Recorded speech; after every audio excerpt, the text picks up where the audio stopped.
ஒரு முக்கியமான ஒரு தமிழ் வாய்ஸ்ன்னு நினைக்கிறேன். ஏன்னா எப்பவுமே நிறைய சொல்லுவாங்க, நீங்கள் சோஷியல் மெசேஜ் போடுறீங்க, நீங்கள் ஜல்லிக்கட்டு ப்ரொட்டஸ்ட் போனீங்க, நீங்கள் வந்து பல போராட்டங்களுக்கு போகிறீங்க, why are you not voicing your political views in a film அப்படின்னு நிறைய சொன்னாங்க. அது அமையாமலே இருந்துச்சு. அப்போ திடீர்னு வந்து இந்த ஸ்கிரிப்ட் வந்துச்சு. சிவி குமார் தான் எனக்கு அமைச்சார் இந்த ஸ்கிரிப்டை.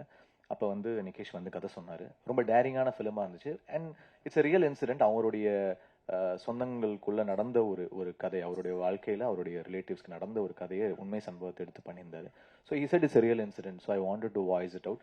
ஏன்னா ஒரு முக்கியமான ஒரு தமிழ் வாய்ஸாக நான் நினைக்கிறேன் இந்த ஃபிலிமை.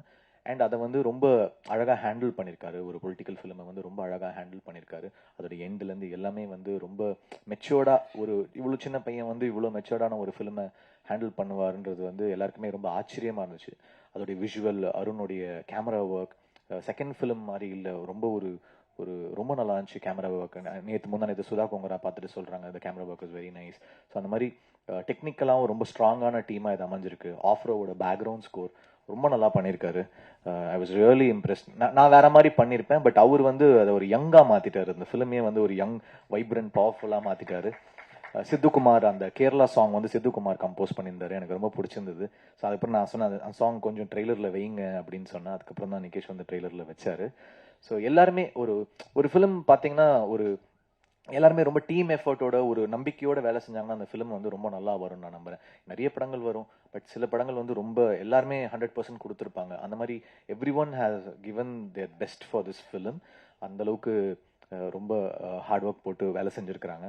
ஆல் மை ஆக்டர்ஸ் எல்லாருமே, இவங்க மமிதா வந்து ரொம்ப நல்லா பெர்ஃபார்ம் பண்ணியிருந்தாங்க. ரொம்ப அழகாக வந்து பெர்ஃபார்ம் பண்ணியிருந்தாங்க. And very sweet on set. ரொம்ப டைரக்டருக்கு வந்து எல்லாருக்குமே வந்து எந்த ஒரு ட்ரபிளும் கொடுக்காம அவ்வளோ ஸ்வீட்டாக வந்து பெர்ஃபார்ம் பண்ணுவாங்க. She'll be on time. நல்ல ஒரு ஆர்டிஸ்ட். டெஃபினட்டாக அவங்களுக்கு ஒரு நல்ல ஃபியூச்சர் இருக்குது அவங்களுக்கு. அப்புறம் ஆதித்யா வந்து ரொம்ப நல்லா பெர்ஃபார்ம் பண்ணியிருக்காரு. இந்த படத்துடைய முக்கியமான ஒரு பாயிண்ட் வந்து ஆதித்யாவை நோக்கி தான் இருக்கும் இந்த ஃபிலிம். அது வந்து கன்வின்சிங்காக பண்ணலைன்னா இந்த ஃபிலிம் ஒர்க் ஆயிருக்காது. அது அவ்வளோ கன்வின்சிங்காக பண்ணியிருந்தாரு. அதனால தான் இந்த ஃபிலிம் வந்து ஐ ஃபெல்ட் ஹேஸ் ஒர்க்ட் அப்படின்னு நினைக்கிறேன். நீங்கள் படம் பார்க்கும்போது உங்களுக்கு ஃபீல் ஆகும். ரொம்ப நல்லா பெர்ஃபார்ம் பண்ணியிருக்காரு. ஆண்டனி அண்ணன், அவர் வந்து பல கதைகள் சொன்னார், ரொம்ப இன்ட்ரெஸ்டிங்காக பேசினாரு. ஆனால் அவருக்கு ஒரு சொல்லாத ஒரு லவ் ஸ்டோரி ஒன்று இருக்குது. அந்த லவ் ஸ்டோரி கேட்டு நாங்களாம் மிரண்டோம். கிங்ஸ்டனில் வந்து போட்டில் இருப்போம், ஷூட் பண்ணிட்டு இருப்போம். அப்போ வந்து என்ன பண்ணணும்னு தெரியாது. அப்போ வந்து ராஜேஷ்னு ஒரு ட்ரெயினர் இருக்கிற அவர் லவ் ஸ்டோரி சொல்லியிருந்தார். அண்ணனுடைய அந்த லவ் கதையை கேட்கும்போது நாங்களாம் வந்து வியப்படைஞ்சு மிரண்டுட்டோம். அது வந்து நீங்கள் கேட்டிங்கன்னா தெரியும், நீங்கள் அப்புறமா தனியாக அவர்கிட்ட கேளுங்க. நாங்கள் வந்து இன்னும் அந்த ஷாக்லேருந்து வெளில வரல. நாங்கள் அவ்வளோ பெரிய ஷாக்கிங்காக இருந்துச்சு. அப்புறம் ஆதிரா மேம், அவங்க கூட வந்து நான் சர்வம் தலைமையம் நடிச்சிருந்தேன். Very nice performer. And Venky அந்த உள்ளே ஒளிஞ்சிட்டு இருந்தாங்க. அவன் எங்கே வெங்கின்னு எல்லாம் தேடி இருந்தோம். அப்படியே அவன் பேர் சொன்னோடனே உள்ளேருந்து வரான். அங்கே ஃபுல்லாக ட்ரெஸ்ஸிங் பண்ணியிருந்தானா இல்லை ப்ரிப்பேர் பண்ணியிருந்தானான்னு தெரியல. நல்லா பேசுகிறான். என்கிட்ட வந்து பேசுனேன்னா என்கிட்டலாம் பேச மாட்டான். எப்போ பார்த்தாலும் பொண்ணு கூட தான் பேசிக்கிட்டு இருப்பான் ஸ்பாட்டில். எல்லா மலையாள பொண்ணுங்களும் தமிழ் பொண்ணுங்களும் தனியா கூட்டு போய் பேசிட்டு இருப்பான். அங்க ஒண்டி ஒரு குரூப் இருக்கும், இவன் இருப்பான். எல்லாம் வெங்கி வெங்கி வெங்கின்னு நான் அப்படியே பாத்துட்டு இருப்பேன். டேய் வேற லெவல்ரா நீ. இப்போ நீங்க வெளில பாத்தீங்கன்னா தெரியும், எல்லா பொண்ணுங்களையும் கரெக்டா கூப்பிட்டு பேசிடுவான்.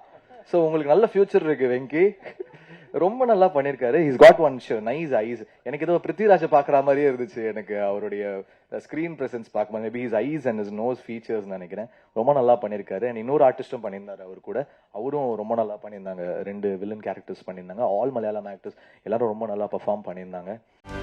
செய்திகளை உடனுக்குடனும் துல்லியமாகவும் தெரிந்து கொள்ள சப்ஸ்கிரைப் பண்ணுங்க.